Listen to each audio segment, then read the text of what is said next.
Kalau kalian diputusin berkali-kali, dikhianati berkali-kali, diharkosin, harapan kosong, di PHP-in, di apa? Di roasting, dibully, apalagi? Ditinggal nikah sama teman dekat, teman kos-kosan. Keprihatinan kalian ketika kalian masih jomblo, itu menjadi modal kalian untuk menjadi ibu terbaik setelah punya suami. Menjadi modal kalian menjadi istri terbaik ketika udah punya pasangan. Sehingga kalian akan menghargai laki-laki lebih daripada yang lain. Kenapa? Kalian tahu rasanya disakiti. Sehingga sama suami itu, kalau ngelihat suami itu kayak ngelihat opa-opa Korea.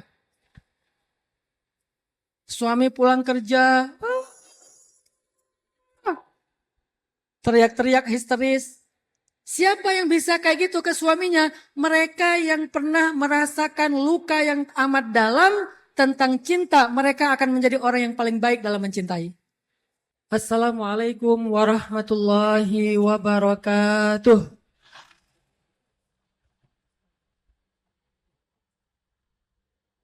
Alhamdulillahi rabbil alamin. Alhamdulillahilladzi bini'matihi tatimmus shalihat.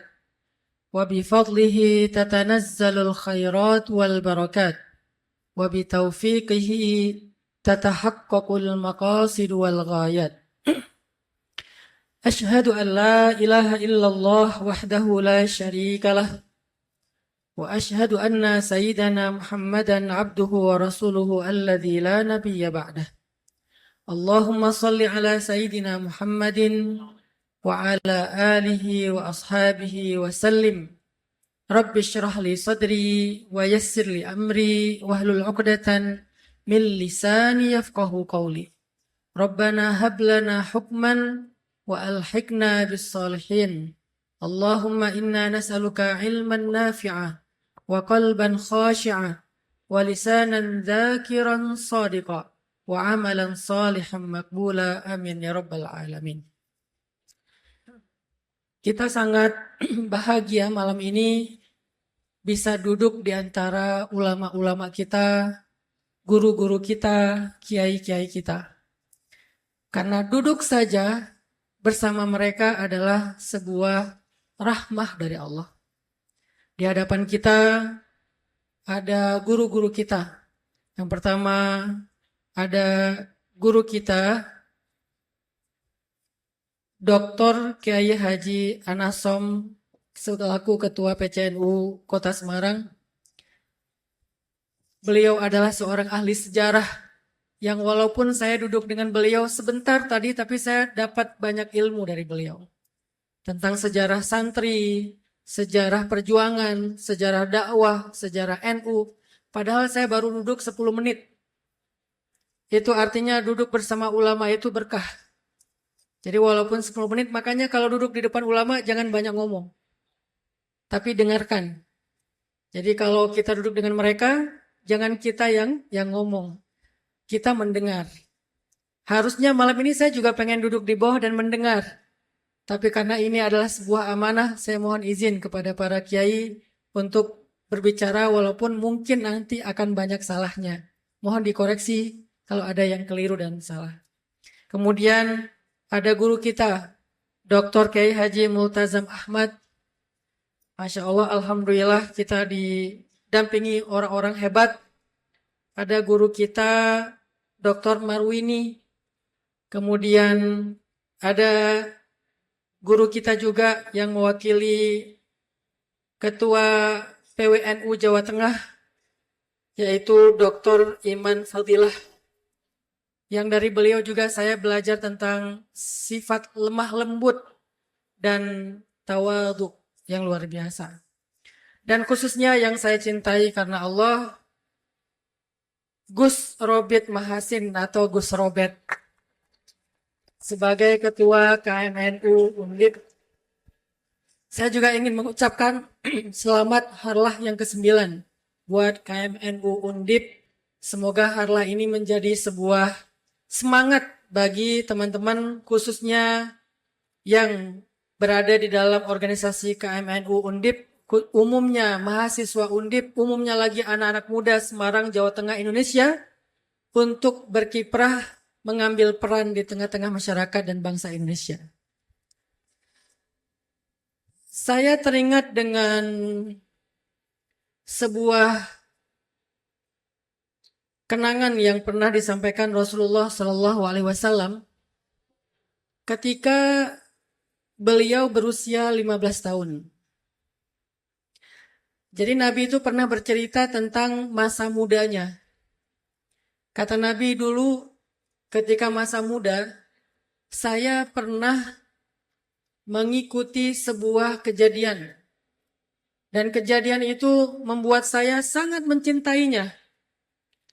Nabi pernah mengenang dan sangat mencintai sebuah peristiwa besar semasa beliau masih muda, umur 15 tahun atau 14 tahun. Apa peristiwa yang paling disukai Nabi ketika beliau masih muda? Ketika beliau masih remaja.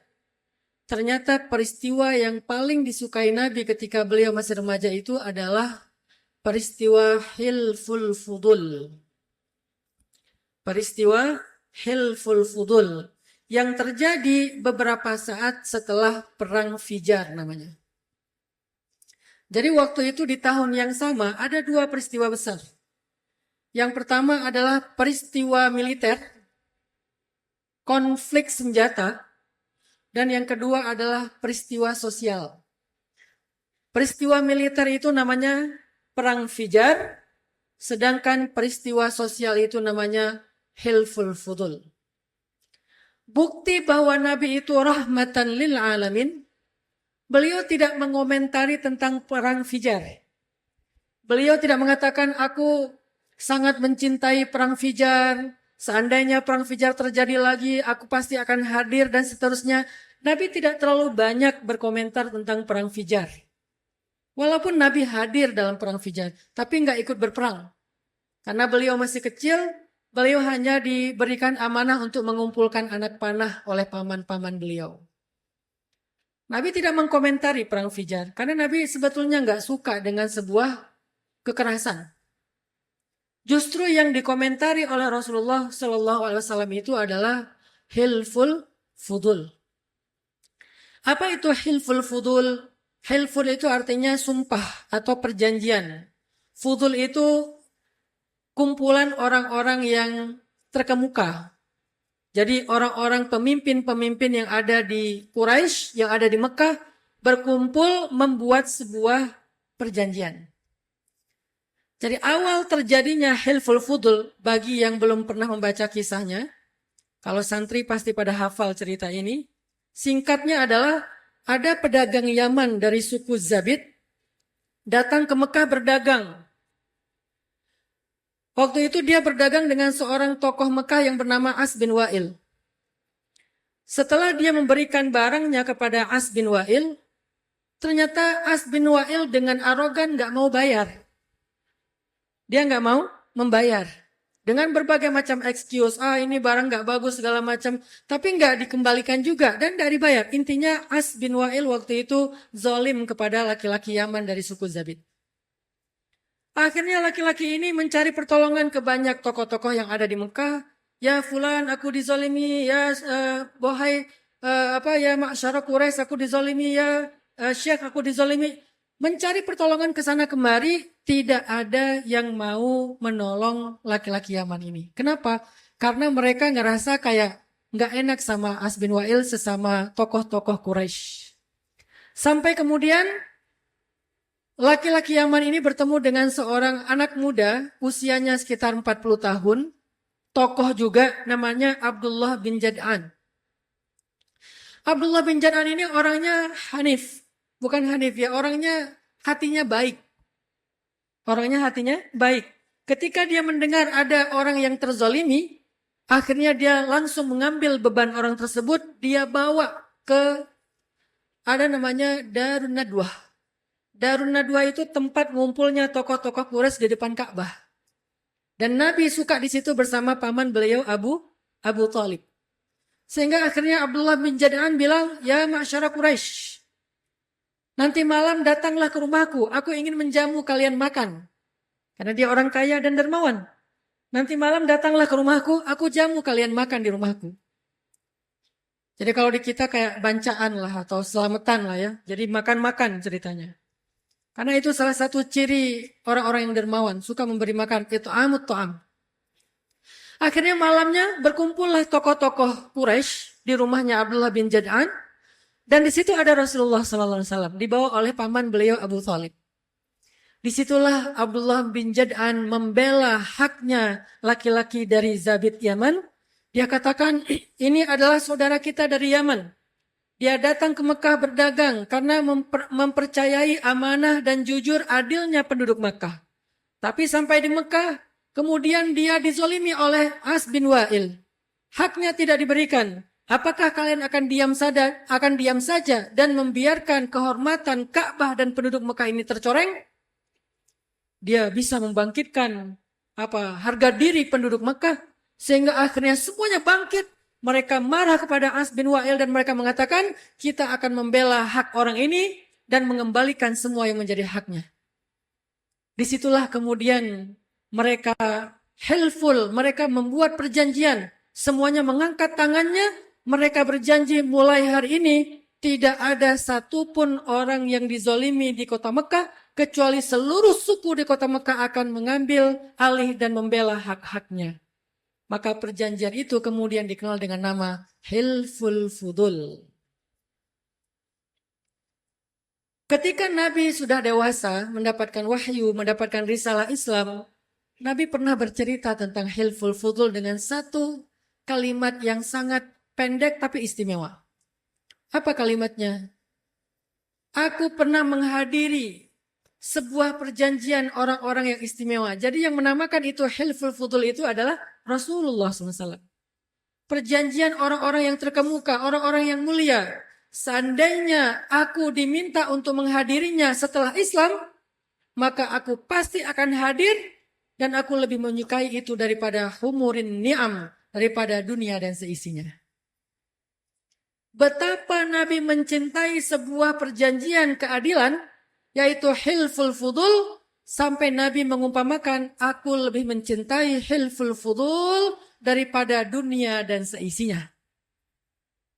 Apa pelajarannya buat kita teman-teman di sini? Ternyata Nabi itu adalah seorang change maker. Seorang agen perubahan. Nabi itu adalah seorang yang sangat adil. Nabi itu adalah orang yang sangat empati. Nabi itu adalah orang yang sangat care. Nabi itu adalah orang yang gak bisa diam melihat kezaliman. Nabi itu adalah orang yang sangat antusias untuk menegakkan keadilan. Nabi itu adalah orang yang sangat semangat untuk membela yang lemah. Nabi itu adalah orang yang paling terdepan untuk menyantuni anak yatim, orang miskin, orang-orang yang teraniaya. Beliau selalu di depan dan sangat bersemangat. Dan itulah semangat perubahan yang sudah dicontohkan Nabi bahkan sejak beliau usia 14 atau 15 tahun. Jadi kalau hari ini kita bicara tentang pemuda dan perubahan, maka coba kita belajar dari semangat Nabi tentang Hilful Fudul. Bukan tentang perang Fijar. Jadi cara Nabi mengaktualisasi, mencari peran ketika beliau masih remaja bukan dengan tawuran. Kalau itu harusnya Nabi mencintai perang Fijar. Kalau Nabi lebih suka gontok-gontokan, adu fisik, gaya-gayaan di jalan, bawa parang yang panjang, bacok orang, begal, klitih, dan seterusnya, harusnya Nabi mengomentari, aku sangat mencintai perang Fijar. Tapi bukan itu cara Nabi mengaktualisasi mengaktualisasi diri sebagai pemuda. Ternyata ketika Nabi muda, Nabi lebih suka bicara tentang perdamaian, bicara tentang membela yang lemah, bicara tentang perubahan sosial, menjadi seorang inisiatif transisional. Yang kalau dalam bahasa dakwah disebut dengan tajdid. Dan ketika kita mentadaburi nama dari Nahdlatul Ulama, ada kata nahdoh di situ. Dan itu menyirat spirit yang luar biasa, yaitu sebuah kebangkitan. Maka anak muda Nahdlatul Ulama ketika ingin melihat Nama ini dari angle anak muda identik sekali dengan judul dan tema kita malam ini. Kebangkitan anak muda. Kebangkitan anak muda di bawah bimbingan para ulama. Kebangkitan anak muda sesuai dengan dauhnya para kiai. Kebangkitan anak muda sesuai dengan arahan para guru-guru. Mereka bangkit dengan semangat hilful fudul. Bukan bangkit dengan semangat perang fijar. Sehingga mereka tidak bangkit untuk tawuran. Mereka tidak bangkit untuk perang antar supporter bola. Mereka tidak bangkit untuk perang antar gangster. Mereka tidak bangkit untuk hanya berantem gara-gara cewek. Walaupun sulit.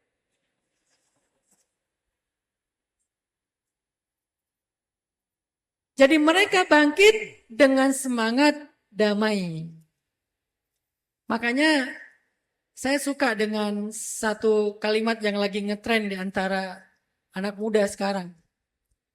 Ketika ditanya, Gencana yo. Kamu rapopo? Aku rapopo. Ora popo aku. Ora popo, tak kandani ora popo. Gencana yo. Itu adalah kalimat betapa dia tabah, sabar menghadapi ujian tentang hubungan. Sehingga ketika dia sedang terluka, sedang sedih, ditanya kamu gak apa-apa? Gak apa-apa, aku gak apa-apa. Ngalah. Walaupun konteksnya bisa macam-macam ya. Tapi dia ngalah gitu, gak mau rame. Ngalah gak mau rame bukan tanda lemah. Tapi tanda kuat. Kenapa bisa gitu? Kata Nabi, bukanlah orang yang kuat karena dia jago bergulat. Bukanlah orang kuat karena jago bergulat. Tetapi orang kuat adalah orang yang mampu menahan amarahnya ketika dia bisa untuk marah. Itulah orang kuat. Dari situ muncullah kalimat nasihat dari Al-Quran. Idfa billati hiya ahsan. Fa'idha alladhi bainaka wa bainahu adawah. Ka'annahu waliyun hamim. Balaslah keburukan orang kepadamu dengan kebaikan. Nanti bisa jadi yang dulunya dia adalah orang yang memusuhimu, tiba-tiba menjadi orang yang membelamu dan sahabat sejatimu. Dan itulah ciri orang kuat. Itulah hilful fudul. Itulah perdamaian. Itulah awal dari perubahan. Jadi ketika saya baru dapat judul ini tadi sore. Jadi judul ini bukan dari saya. Saya tadi tanya ke Kang Gilang dari Zef. Judul kita nanti malam apa? Oh, judulnya adalah Saatnya Pemuda Membawa Perubahan. Saya mikir sampai nggak khusyuk saya sholat isya tadi. Ini ngomong apa saya? Karena saya nggak suka menyiapkan materi, itu kelemahan saya. Saya dulu ketika di Mesir suka baca sejarah, baca buku pergerakan segala macam. Jadi kalau udah mepet tiba-tiba keluar apa yang dulu dibaca. Mungkin bukan kecerdasan ya, itu kemalasan. Jadi karena udah nggak biasa nyiapin materi, biasanya saya mikir ya 5 menit. Jadi kalau nanti tadi teman-teman lihat saya agak sibuk di handphone, itu saya lagi nyatet beberapa poin karena saya biasanya menyiapkan materi hanya 3 menit sebelum saya disuruh ngomong. Jadi saya tadi catetin materi-materinya, oke, dan ini, oke.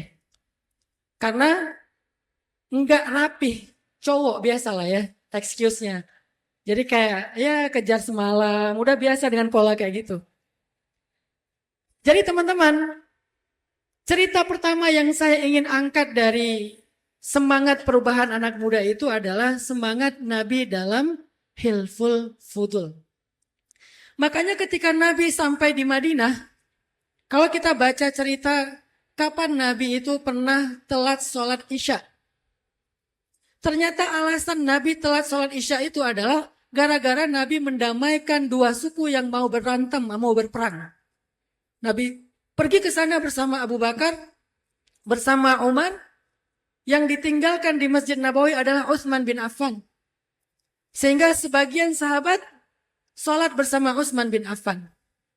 Jadi yang pernah menjadi imam selain Abu Bakar adalah Utsman bin Affan. Lalu Nabi datangnya tengah malam, menjelang tengah malam. Kenapa Nabi sampai telat sholat Isya tidak di awal waktu gara-gara semangat beliau mendamaikan di antara dua suku yang mau bertengkar. Dan ketika Nabi awal hijrah ke Madinah, di antara 3 program utama Nabi ketika awal banget hijrah ke Madinah itu adalah mu'akhad bainal muhajirin wal ansar. Mempersaudarakan antara kaum hijrah dengan kaum Madinah. Disebut muhajirin dengan ansar. Maka yang paling membahagiakan saya setelah saya dibaiat oleh Kiai Marzuki, alhamdulillah saya bisa menjadi saudara sebagai tokoh pemuda hijrah muhajirin dengan sahabat-sahabat dan orang-orang yang mulia yang saya sangi karena Allah, yaitu dari teman-teman Ansor. Maka itulah program mu'akhad bainal muhajirina wal ansor. Kawan-kawan hijrah, anak-anak muda hijrah dengan kawan-kawan Ansor. Sebelum saya ke Jawa Timur, dulu 2014 itu saya bikin sebuah metode dakwah anak muda. Saya riset 8 tahun. Karena ketika di Mesir itu saya dapat amanah dari guru saya namanya Dr. Ahmad Zaid. Beliau bilang gini, Hanan, nanti kalau kamu pulang ke Indonesia, kamu gak usah bikin dakwah macam-macam. Saya nitip anak muda aja. Terutama anak muda yang bukan di madrasah, kata beliau. Jadi bukan santri, bukan aktivis. Tapi anak muda hobi, anak muda nongkrong, anak muda gaul. Saya nyebutnya ring 3, ring 4. Ring 1 itu aktivis, santri. Ring 2 itu yang udah ngaji. Ring 3 itu adalah yang belum ngaji sama sekali. Ring 4 itu justru yang anti-Islam. Atau yang kriminal. Maka saya diamanahi oleh guru saya, kalau kamu pulang ke Indonesia, cobalah bikin dakwah kepada anak muda yang bukan santri. Mungkin karena beliau tahu ilmu saya terbatas, jadi nggak cocok bikin pondok pesantren. Bukan ulama, jadi nggak boleh bikin pondok. Saya nggak dibolehkan bikin pondok. Tapi saya disuruh dakwahin anak muda. Mungkin ngelihat saya wataknya senang main, senang nongkrong. Sehingga 2006 ketika saya pulang dari Mesir, saya awalnya masih dakwah di antara majelis taklim ibu-ibu. Ada jihad namanya pengajian hari Ahad di masjid-masjid. Yang datangnya kakek-kakek, materi yang paling favorit mereka mengingat sakaratul maut. 8 tahun. Saya riset tentang anak muda di Indonesia itu seperti apa. Saya nggak riset ke pondok karena mereka udah dibina oleh para kiai dan para ulama. Di tempat saya di Aceh ada namanya Pondok Salafiyah, dibina oleh tengku-tengku yang ada di sana. Mereka bukan market dakwah saya, mereka ring 1. Saya riset lagi, akhirnya saya menemukan anak muda Indonesia ring 3, ring 4 itu seperti apa. Ring 3 adalah anak muda nongkrong, hobi, gaul. Ring 4 anak muda, geng motor, dan supporter bola. Inilah market dakwah saya. Geng motor, supporter bola, anak nongkrong, anak hobi, anak gaul. Lalu saya cari tahu apa simbol anak muda yang bisa memudahkan saya masuk ke dalamnya. Ada namanya street culture.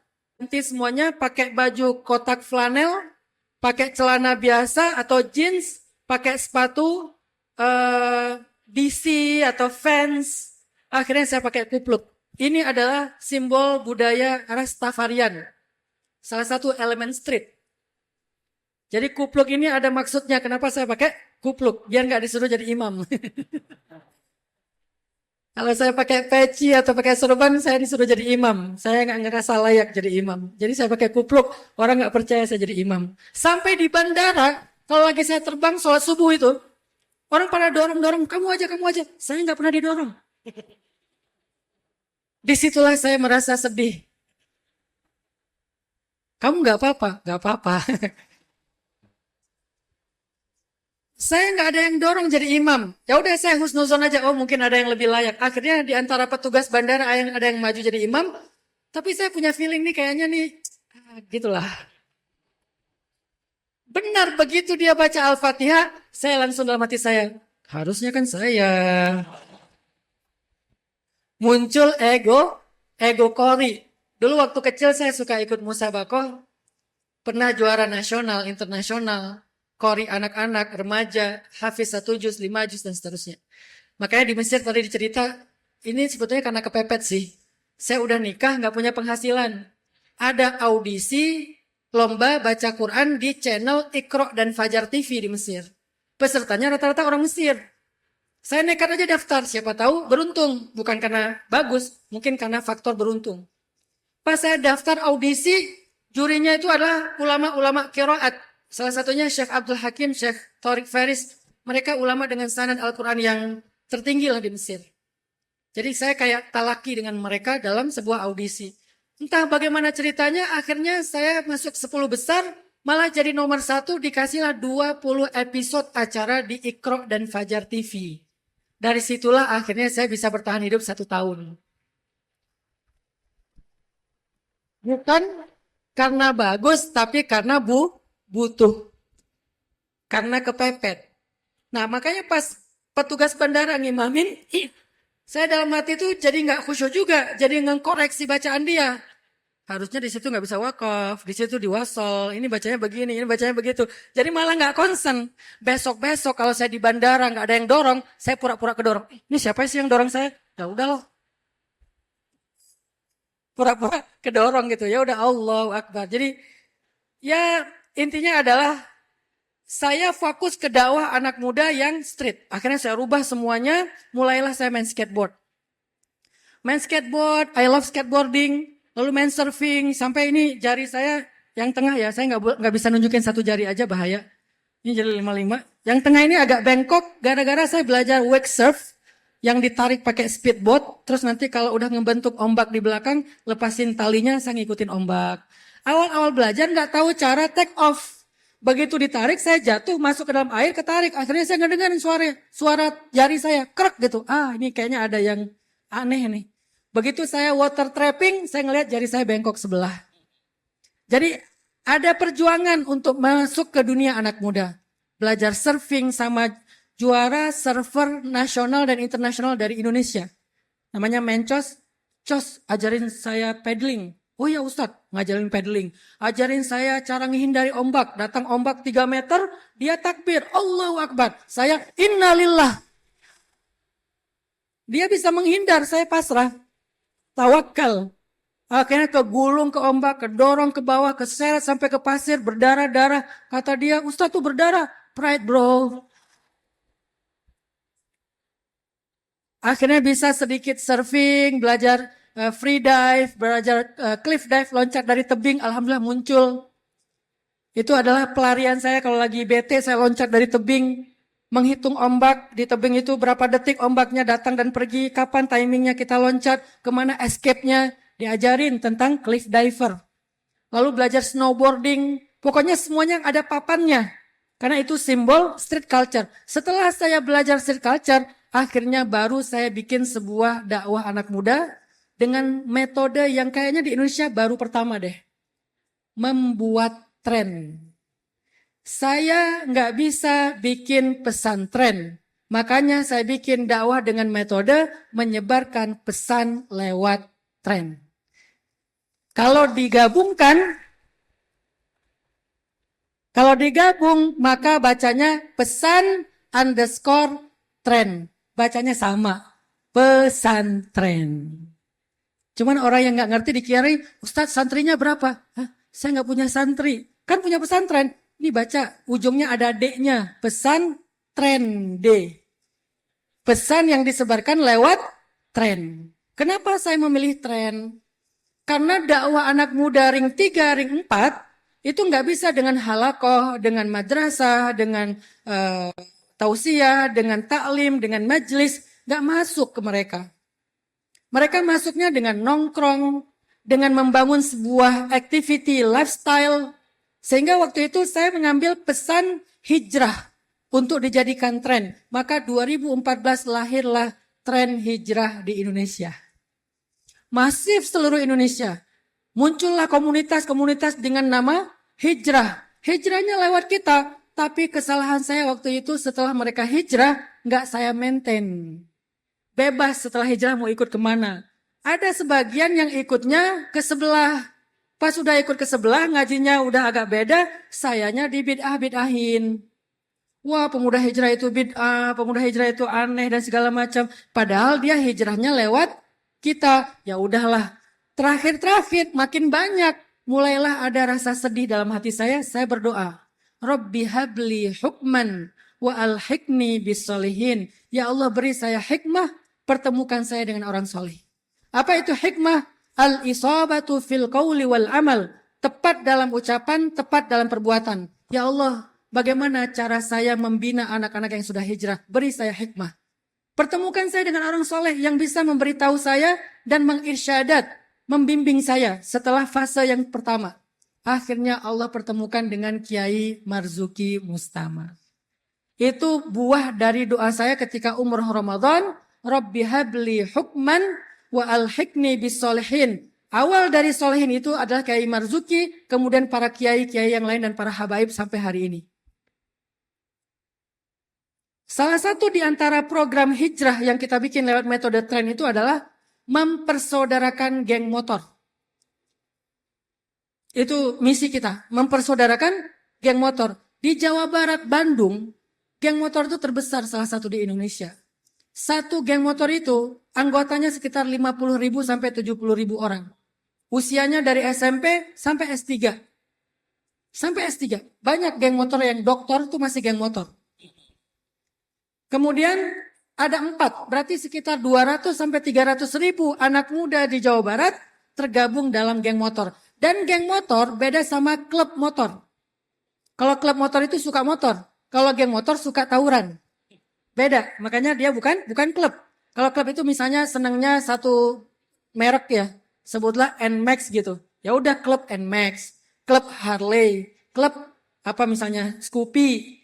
Itu namanya klub motor. Kalau ini motornya bebas apa aja. Syaratnya 2. 1 nggak pakai lampu, 2 remnya diputus.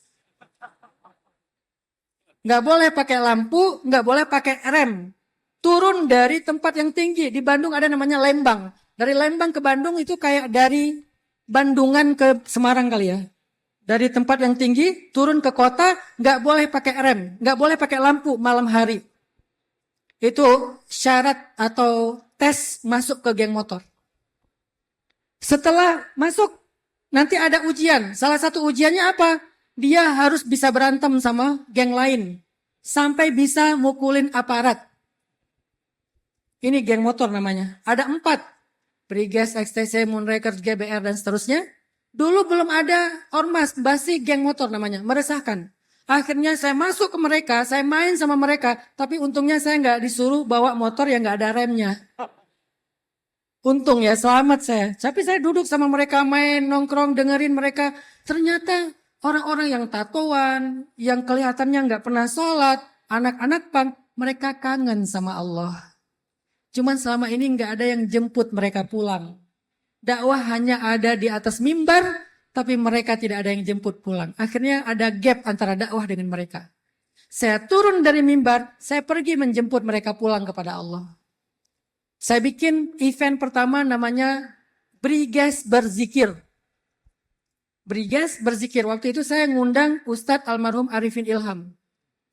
Saya belum main sosial media, belum punya follower sama sekali. Saya jadi ketua panitia event Briges Berzikir. Saya pikir paling yang datang 100-200 orang. Tahu nggak berapa yang datang? 5.000 anak motor Briges.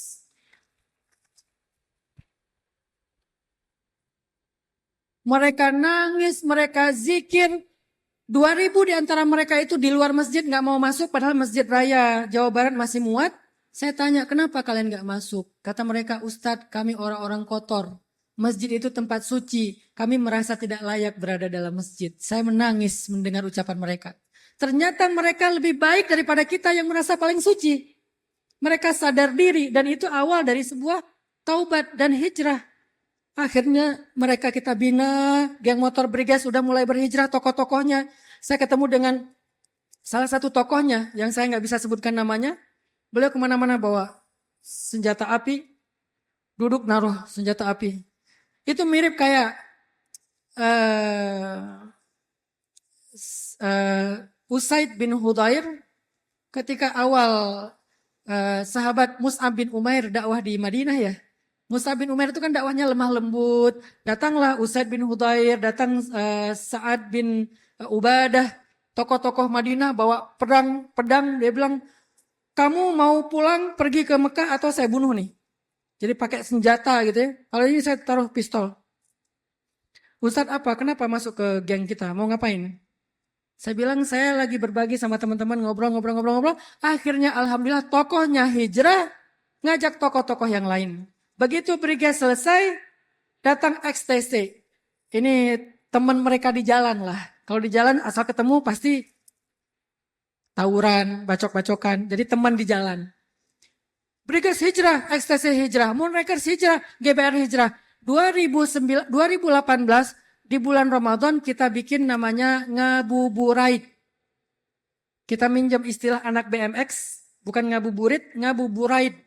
Kita bikin event ngabuburait dengan tema persaudaraan. Kita persaudarakanlah 4 geng motor, deklarasi di atas panggung dengan menyanyikan lagu Indonesia Raya. Sayangnya waktu itu saya belum hafal ya Lalwaton. Jadi baru Indonesia Raya. Jadi belum hijrah juga saya. Jadi belum dibimbing sama Yai Marzuki, saya hijrahkan mereka. Akhirnya mereka bersaudara. Saya teringat dengan peristiwa mu'akhad bainal muhajirin wal ansor. Itu namanya change project, change action. Itulah anak muda. Setelah selesai dengan geng motor, saya mencoba untuk masuk ke anak bola.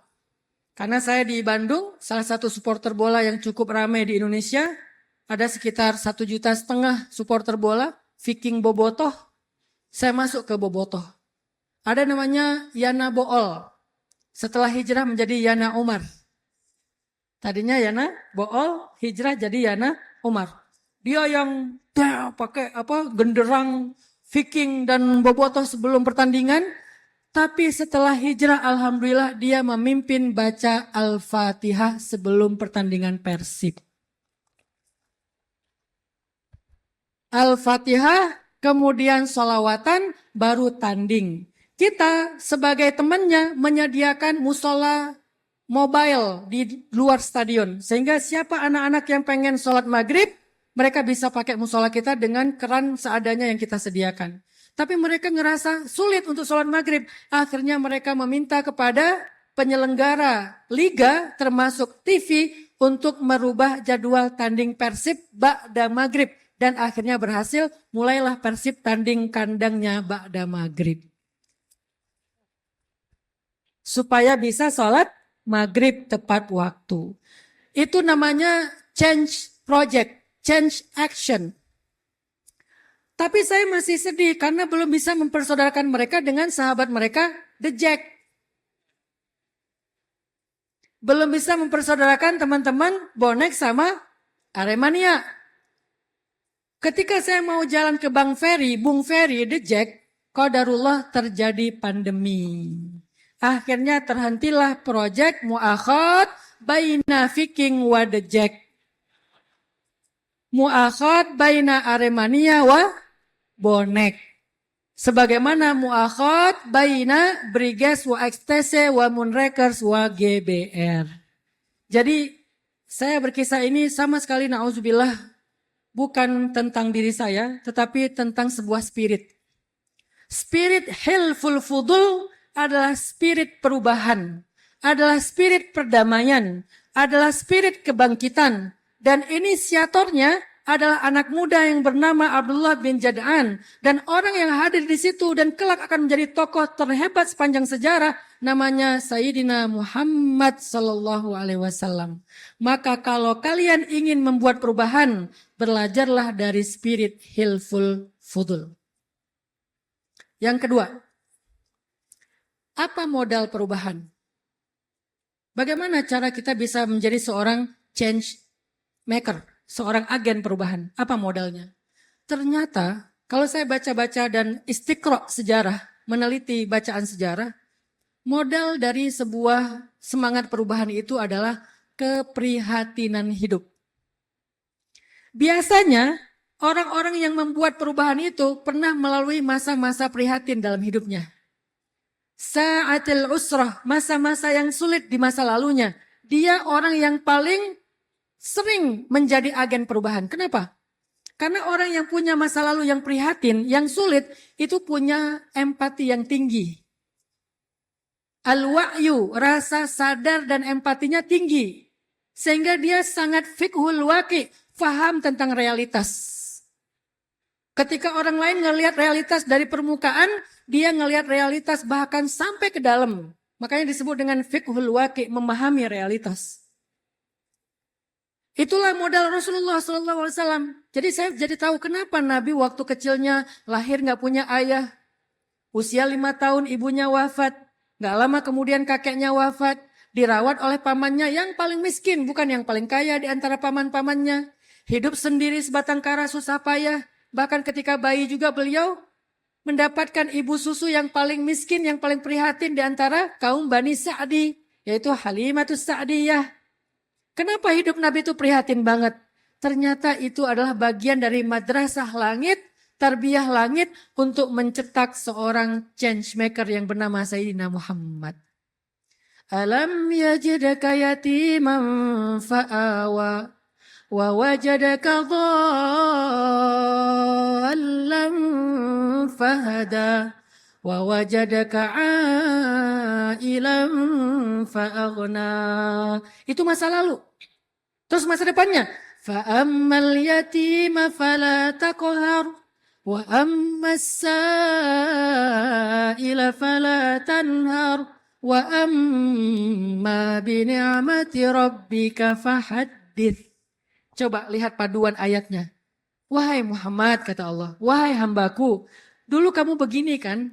Dulu kamu yatim, dulu kamu ail, dulu kamu bingung, dulu kamu.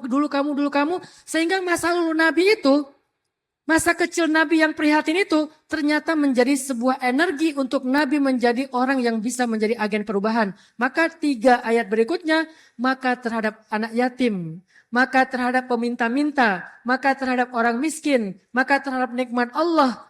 Itulah misinya. Modalnya, alam yajidka yatiman fa'awa wa wajadaka dhallan fahada wa wajadaka ailan fa'aghna. Itu modal, itu masa lalu, itu madrasah, itu tarbiyah Allah kepada Nabi di masa kecilnya. Misinya apa? Misinya fa'ammal yatima fala taqhar wa ammas sa'ila fala tanhar wa amma bi ni'mati rabbika fahaddits. Jadi dari situ saya belajar ternyata modal orang yang jadi agen perubahan itu adalah keprihatinan hidup. Maka la tahzan, kalau hidup kalian prihatin, berarti kalian sedang memenuhi sebuah syarat menjadi orang besar di masa depan. Jangan sedih kalau kalian diputusin berkali-kali, dikhianati berkali-kali, diharkosin, harapan kosong, di PHP-in, di di roasting, dibully, apalagi ditinggal nikah sama teman dekat, teman kos-kosan. Keprihatinan kalian ketika kalian masih jomblo, itu menjadi modal kalian untuk menjadi ibu terbaik setelah punya suami. Menjadi modal kalian menjadi istri terbaik ketika udah punya pasangan. Sehingga kalian akan menghargai laki-laki lebih daripada yang lain. Kenapa? Kalian tahu rasanya disakiti. Sehingga sama suami itu kalau ngelihat suami itu kayak ngelihat opa-opa Korea. Suami pulang kerja, teriak-teriak histeris. Siapa yang bisa kayak gitu ke suaminya? Mereka yang pernah merasakan luka yang amat dalam tentang cinta. Mereka akan menjadi orang yang paling baik dalam mencintai.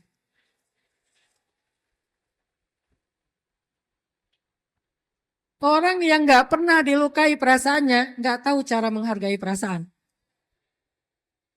Jadi kalau kalian pernah dilukai cowok-cowok nih, bilang, alam yajidka yatiman fa'awa, wa wajadaka dhallan fahada, wa wajadaka ailan fa'aghna. Itu semangatnya. Aku hari ini dilukai, besok aku akan membahagiakan.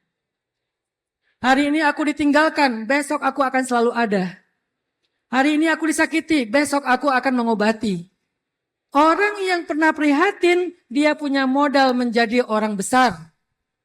Tapi orang yang hidupnya mudah, mendapatkan privilege, mendapatkan semua yang dia inginkan, biasanya nggak siap dengan amanah-amanah besar. Karena dia nggak punya quwwatut tahammul, nggak punya kekuatan menanggung beban.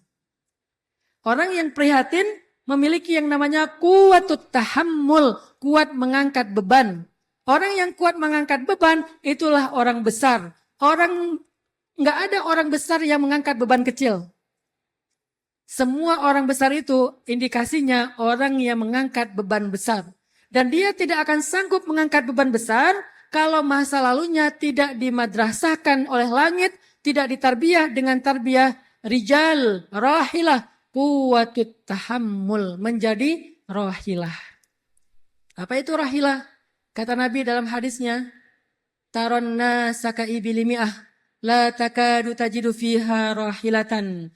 Manusia itu seperti 100 ekor onta, ibil. Onta itu dalam bahasa Arab punya banyak istilah. Ada naqah, ada jamal. Tapi jamalnya pendek ya. Kalau panjang itu namanya Pak Jamal. Makanya kalau manggil Pak Jamal, panggilnya Pak Jamal. Jamaluddin. Jangan manggil Pak Jamal, itu Pak Onta artinya. Kalau bacanya pendek, artinya onta. Kalau bacanya panjang, artinya indah. Ada naqah, ada ibil, ada jamal, ada banyak istilah untuk onta. Kata Nabi, taronna saka ibilimi'ah. Manusia itu kayak 100 ekor onta ternak. La takadu tajidu fiha rahilatan. Hampir nggak ada satupun yang jadi rahilah. Apa itu rahilah? Yang mampu mengangkat beban lebih banyak daripada ibil yang lain. Maka berbahagialah kalau kalian masa kecilnya, masa lalunya, masa mudanya prihatin. Susah. Saya juga ngerasa bahwa masa muda saya lumayan susah.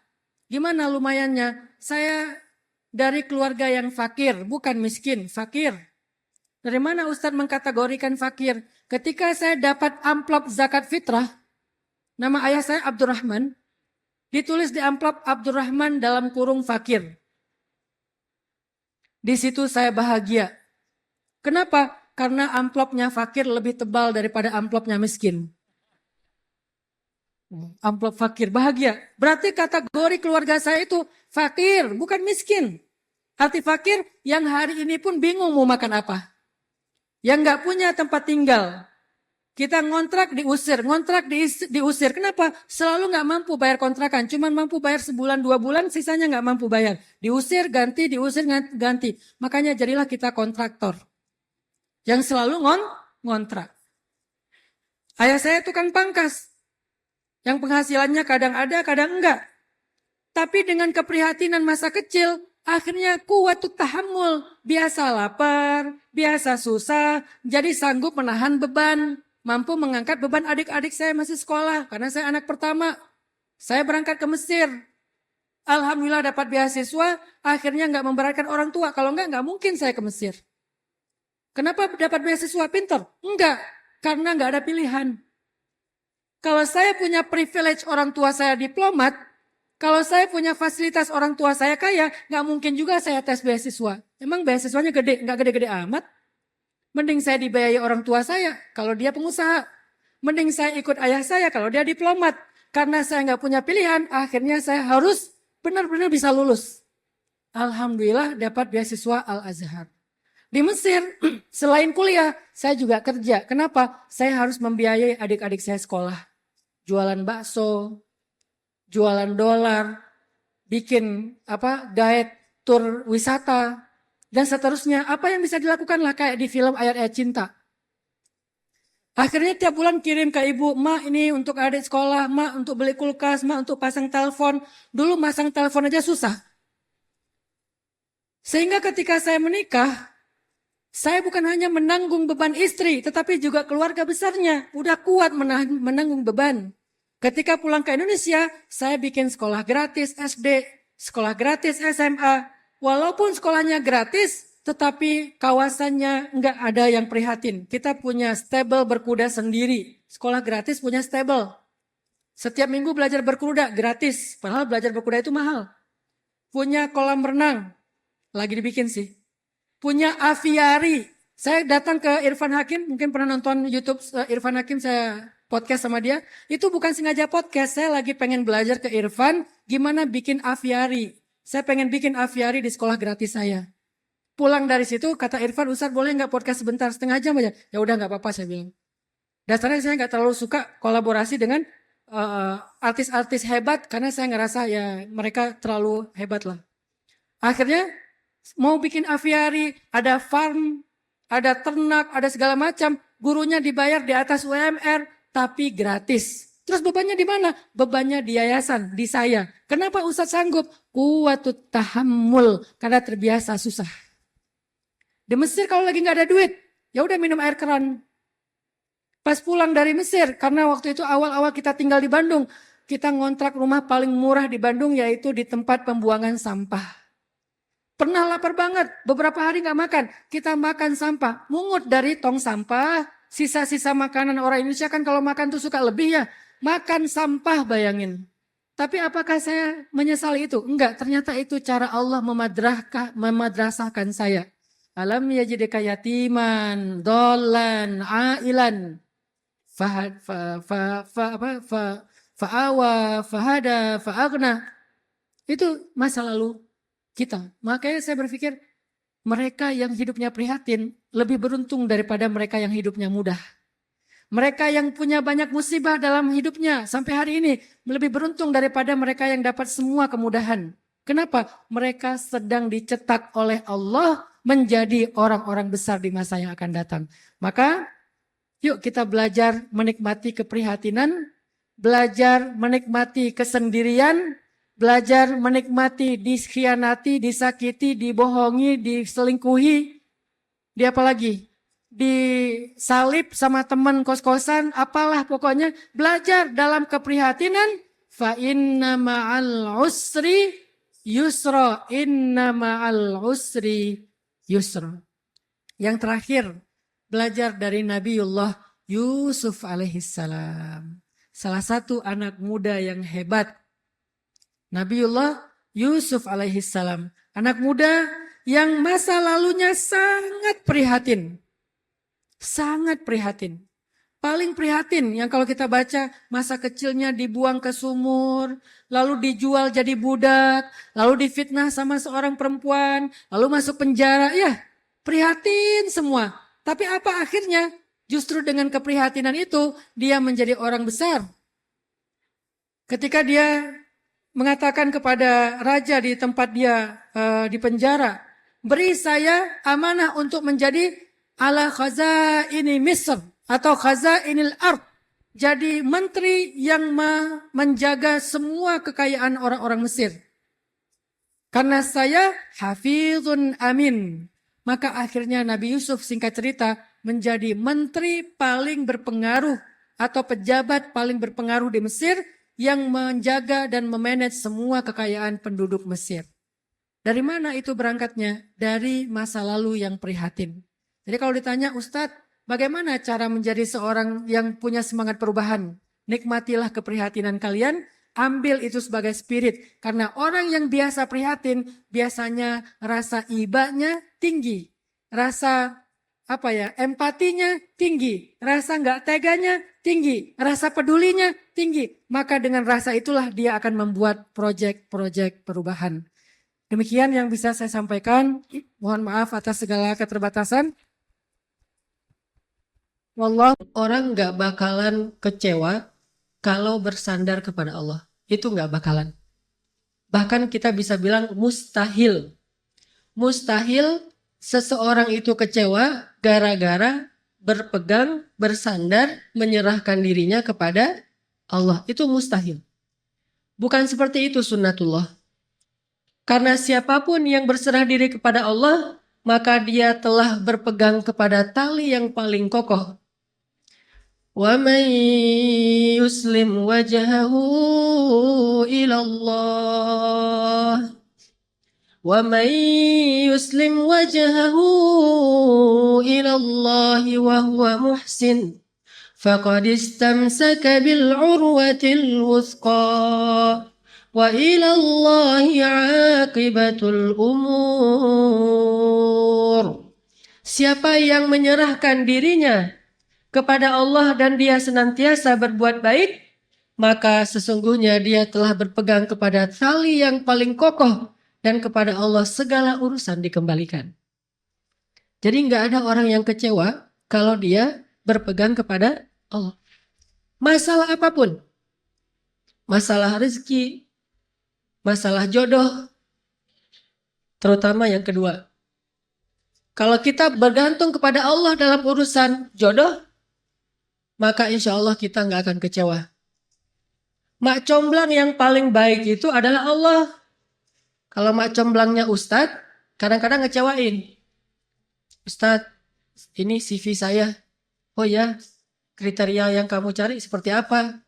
Saya emang gak susah-susah Ustadz, standar-standar aja. Ya standar yang gimana? Yang tingginya 180, yang kulitnya bening, sampai kalau minum kelihatan airnya ngalir, transparan. Kemudian yang hidungnya seperti pedang, yang matanya seperti bidadari. Tahu mata bidadari? Besar dan sayu, tapi nggak gelok. Nah ini kriterianya. Terus kata Ustadz, kalau yang kayak gitu Ustadz juga mau gitu ya. Akhirnya pas ketemu Ustadznya duluan yang ta'arufan. Ini kalau mak comblangnya manusia. Tapi kalau mak comblangnya Allah jauh lebih meyakinkan dan gak bakalan kecewa.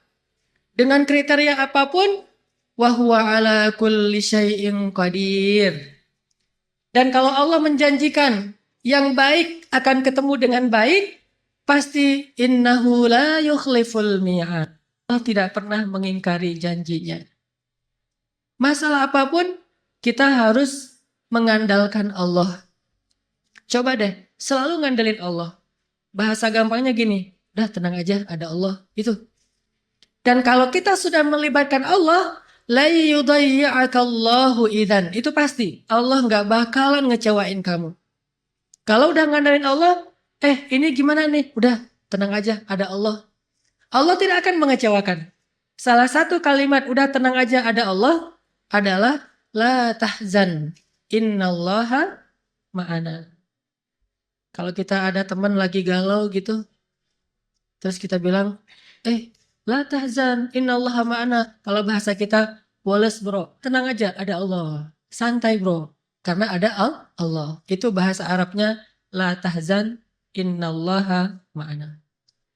Andalin Allah dalam masalah kita. Ada masalah apapun, serahin aja sama Allah.